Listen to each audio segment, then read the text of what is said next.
Esa línea que sube y baja en el monitor, el electrocardiograma, el ECG, es mucho más que un simple latido, ¿no?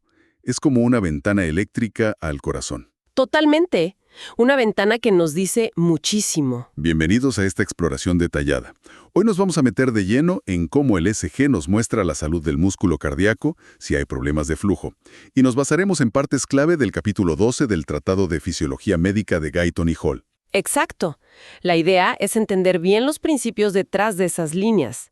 No solo ver las ondas, sino comprender qué significan eléctricamente. Nuestra misión entonces es desentrañar cómo interpretar el ECG, ¿verdad? Con un análisis lo más completo posible. Nos enfocaremos mucho en los vectores eléctricos, cómo representan la actividad del corazón y, claro, cómo sus cambios nos ayudan a diagnosticar cosas. Justo. Y para empezar bien, hay que entender cómo esos impulsos eléctricos tan chiquitos que genera el corazón, cómo los podemos medir desde afuera. Y ahí, la clave son los vectores eléctricos. Vectores. Eso me suena a física, ¿eh? ¿Cómo se aplica eso al corazón? ¿Es como dibujar la electricidad? Sí, es una buena analogía. Piensa en un vector como si fuera una flecha. Ok, una flecha. En cada instante del ciclo cardíaco, esta flecha imaginaria te dice dos cosas. Hacia dónde va la corriente eléctrica principal en ese momento. La dirección. Exacto, la dirección. Y también qué tan fuerte es esa corriente, o sea, su magnitud. Representa el potencial eléctrico de las partes del corazón que se están, digamos, activando, despolarizando, o recuperando, o repolarizando. ¿Y esa flecha apunta hacia dónde? En general, apunta desde las zonas que están eléctricamente más negativas hacia las más positivas dentro del músculo en ese instante. Dale, entiendo la idea de la flecha, pero leí algo de grados. Plus 59 grados para el QRS normal. ¿De dónde sale ese número? ¿Es como una brújula eléctrica del corazón? Algo así, sí. Ese valor, plus 59 grados, es como el promedio de la dirección de todas las flechas o vectores durante la activación principal de los ventrículos. Ah, durante el QRS. Exacto. Como esa activación viaja mayormente desde la base hacia la punta y un poquito a la izquierda del cuerpo, pues el promedio cae por ahí, cerca de plus 59 grados. ¿Y cómo medimos eso? Mencionaste derivaciones. Einthoven. Claro, usamos sistemas de referencia, como el sistema hexagonal que se basa en las derivaciones estándar I y 3 de Einthoven. Imagina que son como cámaras mirando al corazón desde distintos ángulos. El 0 grados está horizontal a la izquierda y plus 90 grados es directo hacia abajo. Vale, entonces las derivaciones son como puntos de vista distintos para ver esa flecha promedio. Y supongo que lo que ve cada cámara, eso es lo que dibuja el ECG. Precisamente, ahí está el meollo del asunto. Lo que cada derivación registra, si la línea sube o baja y cuánto sube o baja, depende de cómo se proyecta ese vector del corazón sobre el eje de esa derivación en particular. Como una sombra. Exacto, como una sombra eléctrica. Si el vector apunta directo hacia la derivación, la señal es grande y positiva.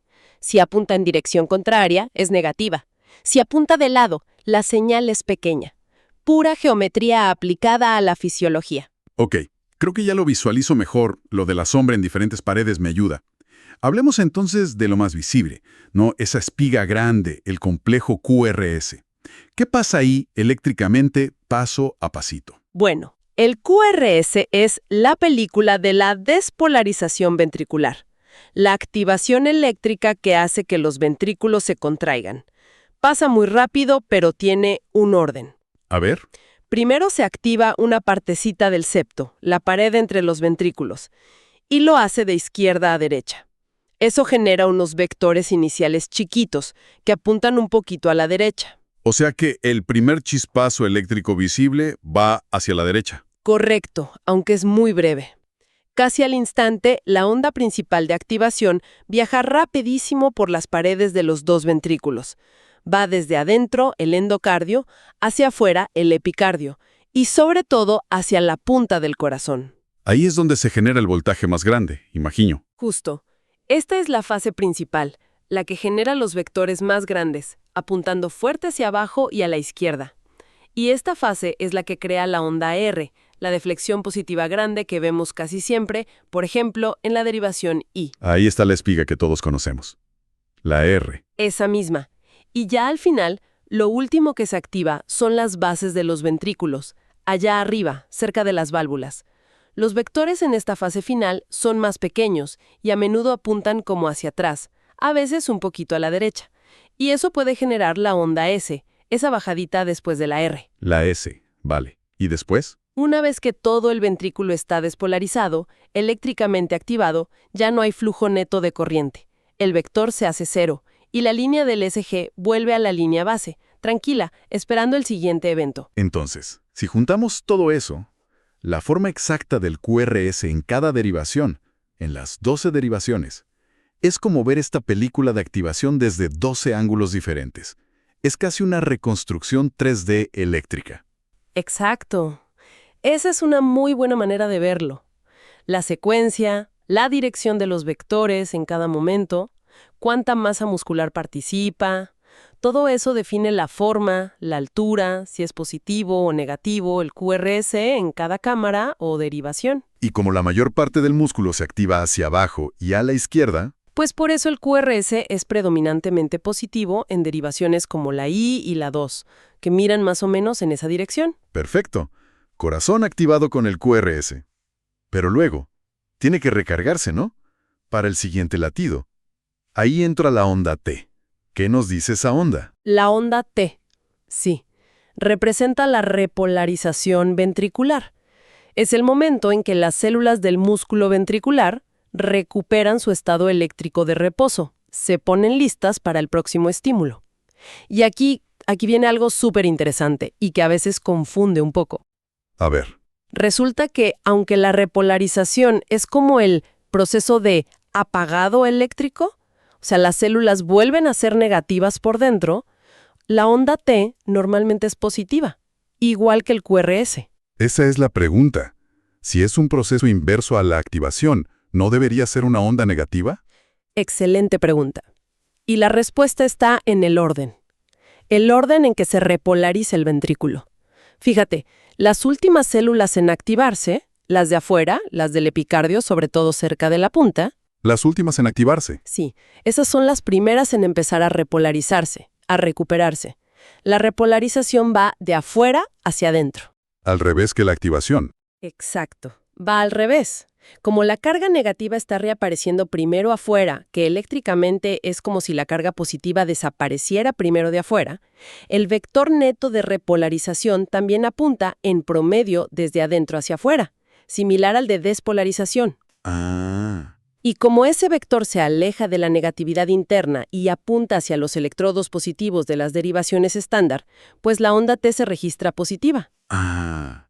O sea, la clave es que la secuencia de recuperación es la inversa de la secuencia de activación. ¡Wow! Eso cambia toda la perspectiva eléctrica. Muy sutil, ¿eh? Exacto. Ese orden inverso es fundamental. Y bueno, no olvidemos las aurículas, ¿no?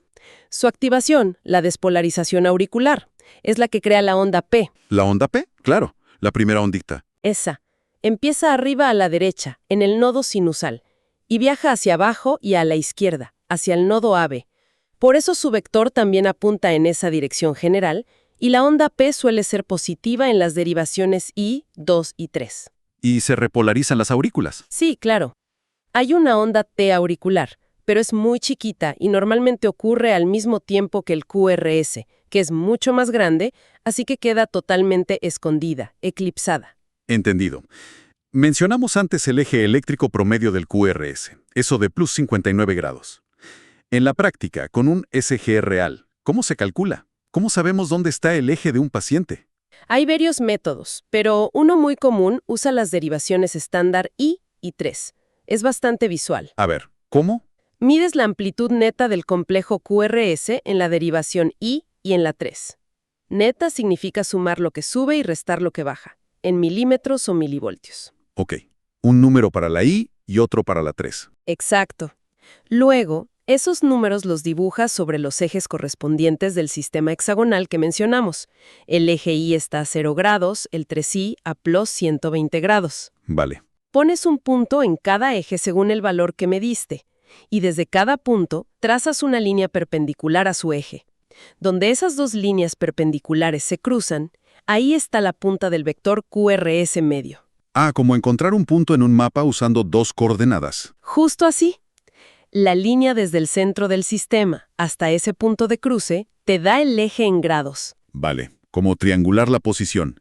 ¿Y qué pasa si ese eje se sale mucho de lo normal? Digamos, lo normal es entre -30 y +100 grados más o menos. ¿Qué indica si se va muy a la izquierda o muy a la derecha? Buena pregunta. Una desviación importante del eje es un hallazgo clave. Nos sugiere que algo está pasando con la masa muscular o con la conducción eléctrica. Hay dos desviaciones principales. ¿Cuáles? Primero, la desviación del eje a la izquierda, o DAI. El eje se va más allá de -30 grados, o sea, hacia arriba y a la izquierda. ¿Y eso por qué puede ser? Las causas más comunes son: 1. Hipertrofia ventricular izquierda, HVI. Si el ventrículo izquierdo está muy grande, por hipertensión o problemas en la válvula aórtica, por ejemplo, pues hay más músculo a la izquierda, genera más señal y como que jala el eje hacia ese lado. Tiene lógica, más músculo, más señal a la izquierda. Y la otra causa importante es un bloqueo de rama izquierda, BRI. Si la señal no puede usar la vía rápida, la rama izquierda, para activar el ventrículo izquierdo, tiene que ir por el músculo, que es más lento. Esa activación tardía y anormal del lado izquierdo desvía el eje fuertemente a la izquierda y además hace que el QRS sea más ancho. Entendido. ¿Y la desviación a la derecha? Es la desviación del eje a la derecha, o DAD, ¿ves? O sea, hipertrofia derecha o bloqueo derecho. Exacto. Puede ser por hipertrofia ventricular derecha, HVD, si el ventrículo derecho está agrandado. Quizás por problemas pulmonares crónicos o defectos congénitos. Más músculo a la derecha, pues jale el eje a la derecha. O también por un bloqueo de rama derecha, BRD, donde la activación tardía del ventrículo derecho desvía el eje a la derecha y también ensancha el QRS. Entiendo.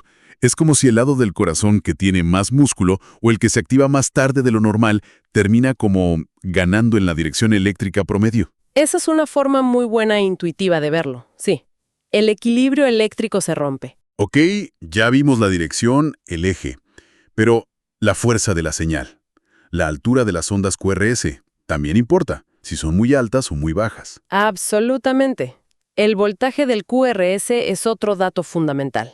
¿Qué significa si son muy altas? Un voltaje aumentado, o sea, complejos QRS muy altos, suele indicar hipertrofia ventricular, ya sea a izquierda o derecha. Es lógico. Más masa muscular genera potenciales eléctricos más potentes, y eso se registra con mayor amplitud en la superficie. Y al revés, ondas muy pequeñas. Un voltaje disminuido, ondas QRS anormalmente pequeñas, puede tener varias causas. Una puede ser infartos de miocardio antiguos. El tejido de la cicatriz no conduce electricidad, entonces la señal general disminuye. Menos músculo activo, menos señal. Exacto. Otra causa importante es que haya líquido en el pericardio, la bolsa que rodea al corazón. Eso se llama derrame pericárdico. El líquido actúa como un aislante eléctrico, como que cortocircuita las señales antes de que lleguen bien a la piel. Ah, claro, interfiere. Sí. Y algo parecido pasa con el enfisema pulmonar. El exceso de aire en los pulmones también aísla eléctricamente al corazón y atenúa las señales. Tiene sentido. Si hay menos músculo funcionando o si hay algo entre el corazón y los electrodos, la señal se debilita. Vale. Y además del eje y el voltaje, ¿qué nos dice si el QRS dura mucho tiempo? O sea, si es muy ancho. O si tiene una forma rara. Importantísimo también. La duración y la forma, la morfología del QRS, son cruciales. ¿Qué indica un QRS ancho? Un QRS prolongado o ancho, lo normal es menos de 0.10 o 0.11 segundos. Si dura más de 0.12, ya es claramente anormal. Nos dice que la conducción eléctrica a través de los ventrículos va lenta. ¿Y por qué iría lenta? Las causas principales ya las hemos mencionado un poco. La hipertrofia, porque la señal tiene que viajar por más músculo, tarda más. Y sobre todo, los bloqueos de rama. Si la autopista de conducción rápida, una de las ramas, está bloqueada, la señal tiene que tomar un desvío por el músculo normal, que es mucho más lento. Claro, como ir por carretera en vez de autopista. Y si la forma es rara, con muescas u... Exacto. Complejos QRS bizarros, con formas extrañas, muescas, fragmentados, pueden indicar varias cosas. Por ejemplo, zonas de cicatriz por infartos previos que obligan a la electricidad a seguir caminos raros, o bloqueos múltiples más chiquitos dentro del sistema de conducción, o incluso latidos que nacen en sitios anormales dentro de los ventrículos, como las extrasístoles. Aquí llegamos a un punto súper importante, me parece. ¿Cómo detecta el EKG un daño agudo? O sea, un infarto que está pasando ahora mismo. Este es uno de los usos más vitales del EKG, sin duda, y nos lleva a un concepto clave, la corriente de lesión. Corriente de lesión. Sí, cuando una parte del músculo del corazón sufre una lesión aguda grave, normalmente por falta de oxígeno porque se tapa una arteria coronaria. Pero ojo, el músculo está dañado pero todavía no ha muerto. Sus propiedades eléctricas cambian muchísimo. ¿Cómo cambian? Esas células lesionadas no pueden mantener bien su carga eléctrica normal cuando están en reposo. Y tampoco logran repolarizarse del todo después de cada latido. Se quedan como parcialmente despolarizadas, más negativas por fuera, incluso cuando el resto del corazón está en reposo, en diástole. Y esa fuga eléctrica constante de las células dañadas se ve en el ECG. Exacto, pero de una manera un poco indirecta. Y esto es clave entenderlo bien. A ver, primero definamos el punto J. El punto J. Es el puntito exacto donde termina el QRS y empieza el segmento ST. Representa el momento en que todo el ventrículo, lo sano y lo lesionado, acaba de despolarizarse. En teoría, en ese instante no debería haber diferencias de potencial. Sería el verdadero nivel de cero eléctrico. Ok, el final de la activación, cero potencial. Ahora piensa qué pasa entre latidos, en la diástole, en el intervalo TP. El músculo sano está en reposo, positivo por fuera. Pero la zona lesionada está parcialmente despolarizada, o sea, negativa por fuera. Hay una diferencia de voltaje entonces. Exacto. Y esa diferencia crea una pequeña corriente eléctrica que fluye desde la zona sana hacia la zona lesionada. Durante el reposo. Esta es la famosa corriente de lesión. Vale, una corriente anormal que fluye incluso cuando el corazón debería estar quieto eléctricamente. ¿Y eso cómo afecta la línea del ECG? Aquí viene lo crucial, y lo que a veces se explica mal. Un electrodo que esté mirando hacia esa zona lesionada ve esta corriente de lesión diastólica como si se estuviera alejando de él, porque fluye hacia la lesión, que está negativa por fuera. Ok. Esto hace que la línea base del ECG que vemos en el papel, el segmento TP, se registre en un nivel por debajo del verdadero cero potencial, que es el nivel del punto J. Ah, la línea TP baja. Exacto. La línea TP se deprime. Por lo tanto, cuando llega el punto J, que es el verdadero cero, parece estar elevado en comparación con esa línea base TP que está artificialmente baja. Increíble. O sea, la famosa elevación del segmento ST, el signo clásico de infarto agudo, no es que el ST suba por encima de cero, sino que es la línea base TP la que baja por culpa de esa corriente de lesión constante durante la diástole.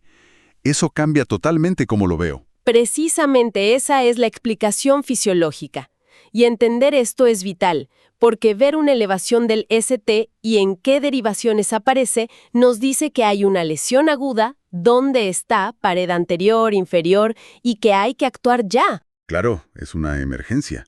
Y puede pasar lo contrario, que el ST baje. Sí, también puede haber depresión del segmento ST. A menudo eso sugiere lesión, pero que no afecta todo el grosor de la pared, solo la capa interna, lesión subendocárdica. O a veces es un cambio en espejo, que se ven derivaciones opuestas a una zona que tiene elevación.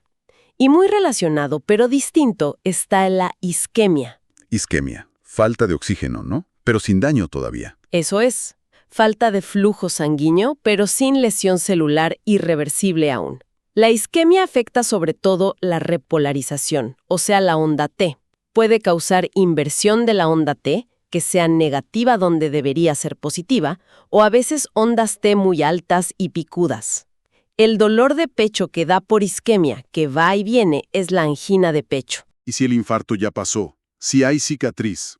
Ah, Un infarto antiguo, con músculo muerto y cicatrizado, deja otra marca típica: ondas Q patológicas. Son ondas Q, la primera deflexión negativa del QRS, que son anormalmente profundas o anchas.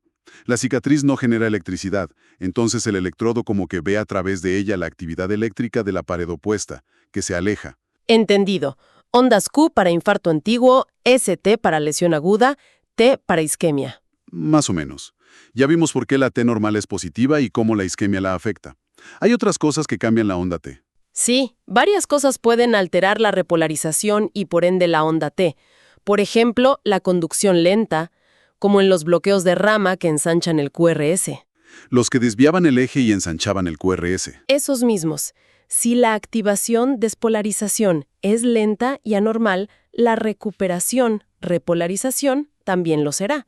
A menudo en esos casos la onda T se invierte, apunta en dirección opuesta a la deflexión principal del QRS ancho.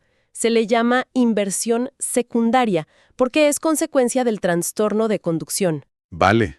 ¿Algo más? Sí, también ciertos fármacos. Un ejemplo clásico es la digital, la digoxina, que se usa a veces para el corazón. Si hay demasiada, la toxicidad por digital puede causar cambios muy característicos en el ECG, como una depresión del segmento ST con una forma como de cubeta o bigote, y ondas T aplanadas bifásicas, parte arriba, parte abajo, o invertidas. Perfecto. A ver, hagamos un repaso rápido para que no se nos olvide nada. Vimos que los vectores son como flechas que dibujan la electricidad del corazón. Aprendimos cómo se estima el eje eléctrico y que si se desvía, nos puede indicar hipertrofias o bloqueos. Exacto. Analizamos que el voltaje, la altura del QRS refleja la masa muscular, o si hay interferencias como líquido o aire. Y que un QRS ancho significa conducción lenta, a menudo por bloqueos. Fundamental. Y, súper importante, desentrañamos cómo funciona lo del segmento ST, ¿no? Que la elevación en lesión aguda es por esa corriente de lesión que baja la línea base TP, y que la onda T cambia con isquemia, bloqueos, fármacos. Justo. Entonces, ¿qué significa todo esto? Pues que esas líneas ondulantes en el papel son un lenguaje increíblemente detallado sobre cómo está funcionando eléctricamente nuestro corazón. Totalmente. El ECG es una herramienta diagnóstica potentísima. Y es elegante porque se basa en principios biofísicos bastante básicos, ¿no? Aunque claro, interpretarlo bien requiere mucha práctica. Y ver el cuadro clínico completo, entender estos fundamentos que repasamos, es esencial en medicina. Nos da una ventana no invasiva, latido a latido, al estado eléctrico del corazón. Permite diagnósticos rápidos que pueden salvar vidas. Y para cerrar, una reflexión. Si el ECG es tan sensible a cambios eléctricos sutiles, por problemas de estructura, de flujo, de electrolitos, de fármacos, ¿qué más podríamos aprender en el futuro? Quizás no solo diagnosticar lo que ya pasó, sino, no sé, predecir problemas antes de que den síntomas. Tal vez combinando análisis de ECG más sofisticados, con inteligencia artificial, quizás, y cruzándolo con otros datos. Es algo para pensar, ¿no? Más allá de estos fundamentos tan bien establecidos que exploramos hoy.